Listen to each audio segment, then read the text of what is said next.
Hi everyone, thanks for watching. I wanted to talk today about circumcision. It's something that some of you may be considering still, some of you may already made up your mind and made a decision either way. I just wanted to kind of share some information and a little bit about my own personal experience. So initially I thought it would be something that they would do at the hospital right away. No, it's still considered a cosmetic procedure, so it's important to know that it may not be covered by your health insurance. I know for us it wasn't. I remember when I made the appointment, the appointment setter said that they would set it up. Um, it did need to be done before he was 30 pounds or about 3 months. After that, they said they wouldn't do it. So luckily, he had it done when he was about 2.5 weeks old. Um, and my husband and I both knew well ahead of time that we wanted to go ahead and have him circumcised, so we weren't on the fence about that at all. But we were both very anxious about it. And it's hard to think of someone, kind of hurting your baby. It's hard to think of them going through that, especially, they instructed us to give him children's Tylenol about an hour before we came in. But that was all that we could give him.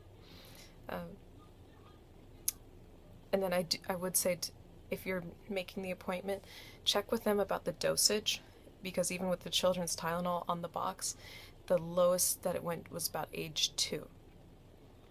And so luckily I asked, according to his weight, they recommended about 1.25 milliliters. And the children's Tylenol I got it's a liquid, and it came with a little oral syringe, so you can give it to them in their mouths. We made sure to give it to our son, and then I fed him right after that. Changed his diaper. I wanted to try and make sure he was as comfortable as possible before taking him in. And so we didn't want him to be fussy.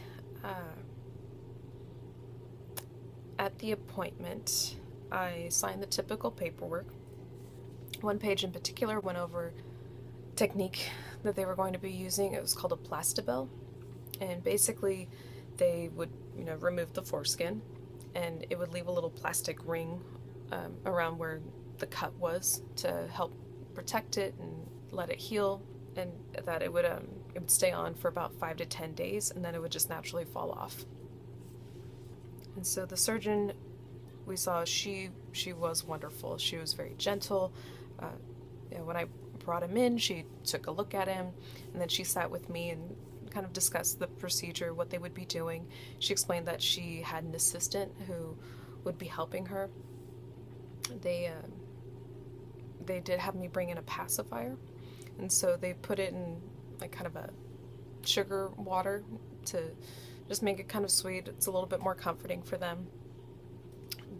She explained that they would be kind of strapping down his legs just to keep him still, not tight or anything, and the assistant would kind of massage his head to help him relax. And I was really surprised. She explained that it would be red and puffy, but that was normal. Even a little bit of some discharge is normal in the healing. I was really shocked that when they brought him out, he wasn't fussy at all. He wasn't crying. He cried a little bit on the way home, but I think that was just because he dropped his pacifier in the car. And at day 5, it fell off, and he was totally fine. All we had to do was we put Vaseline on him so that it wouldn't stick to his diaper. And so I got the Vaseline that came in like a tube, so you could just kind of squeeze it and make a swirl like a snow cone. But it's okay to go as heavy as you want just to be safe. It's perfectly good for their skin. It's good even to help prevent against diaper rash. The surgeon actually recommended that. And she did say, for any reason it didn't come off after the 10 days, to just call and bring him in. They would take care of it, no problem.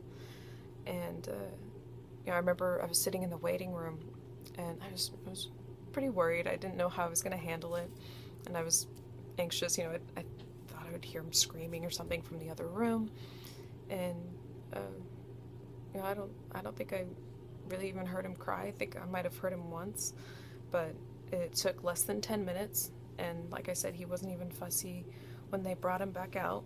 And so overall, I would do it again. I do acknowledge that, of course, it's easier being able to recommend it because we didn't have any complications with our experience, and I think complications are still pretty low for circumcision. But I do want to know what you guys have to say about circumcision, if you're for it, against it, if any of you have had your children circumcised, what your experience was like. I think it's just always better to talk to moms and get their experience. And so I hope to hear about your thoughts and experiences, and until next time.